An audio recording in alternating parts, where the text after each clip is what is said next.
The Honourable Adam Searle.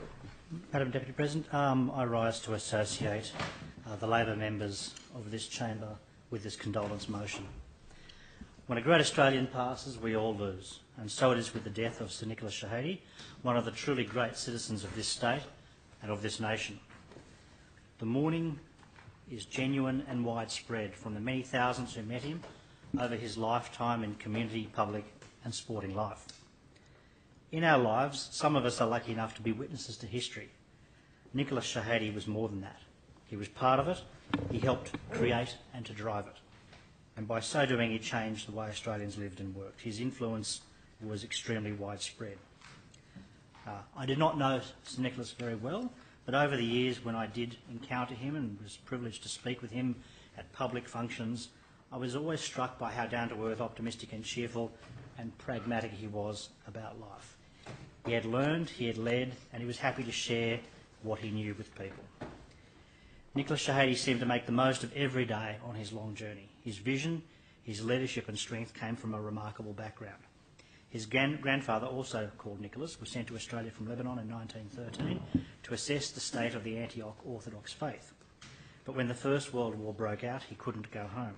Instead, he built the church here. In the 10 long years, he waited for his family to be reunited. And then his son, Michael, also became a priest and the pastoral leader in the growing Lebanese community in Sydney. So when his grandson, Sir Nicholas, grew up, it was in and around the church in Coogee and Redfern, where there is now a cathedral. Sir Nicholas attended school at Cleveland Street Public and at Crown Street Commercial. A keen surfer, he soon became, like so many in Coogee in those days, a rugby player, playing a first grade game when he was only 15, the first of 175 appearances for Randwick. That was part of a lifelong love affair with the game, which included representing Australia on 114 occasions, including 30 tests, 3 as Wallabies captain. He was one of the all-time great prop forwards. President of the Australian Rugby Union for 7 years and instrumental in rule changes to improve safety for schoolboys. There are several things upon which his sporting legacy is built. The biggest may be that he was one of the key architects of the Games World Cup, despite initial resistance from the home nations' unions.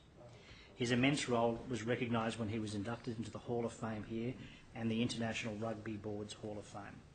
Nicholas Shehadie's skill on the sporting field was matched by his eye for business. When his football career ended, he started a business supplying vinyl tiles for hotels and bars, the first in the country to recognise that the growing information technology departments of corporate Australia needed anti-static floors in their computer rooms. His contribution to public life is also hard to measure. He was Lord Mayor of Sydney when the Queen opened the Opera House, for example, in 1973. He was made an Officer of the Order of the British Empire for his service to local government in 1971 and appointed a Knight Bachelor in 1976 for his service as a Sydney Lord Mayor between 1973 and 1975. He was also Chairman of the Technical and Further Education Board, as it was in those days, and also the New South Wales Migrant Employment and Qualifications Board. He was also an instrumental figure in the creation of the Special Broadcasting Service, and during his chairmanship from 1981 to 1999, he oversaw pivotal improvements, including the introduction of SBS, the Special Broadcasting Service Act 1991, and the expansion of SBS's in-language services. He was made a Companion of the Order of Australia for his services to sport, media and to the community in 1990. He had been a member of the Sydney Cricket Ground Trust for 29 years when he was of the ground for 29 years when he was invited to become a trustee, and he later served as chairman of the trust for 11 years. He was also involved during the time when the lights were installed at the SCG and the Sydney Football Stadium was built. A stand there has been named in his honour. He stood down from that role, as has been mentioned, when his beloved wife, Dame Marie, became the state's first female governor. Today we pay tribute to the passing of a titan, a man whose soft-spoken grace swept aside partisan barriers, an extraordinary man who deserves the enormous respect with which he is held, and of course the sadness that accompanies his passing. Our thoughts are with his widow, Dame Marie Bashir, and his 3 children, Michael, Alex and Susan. May he rest in peace.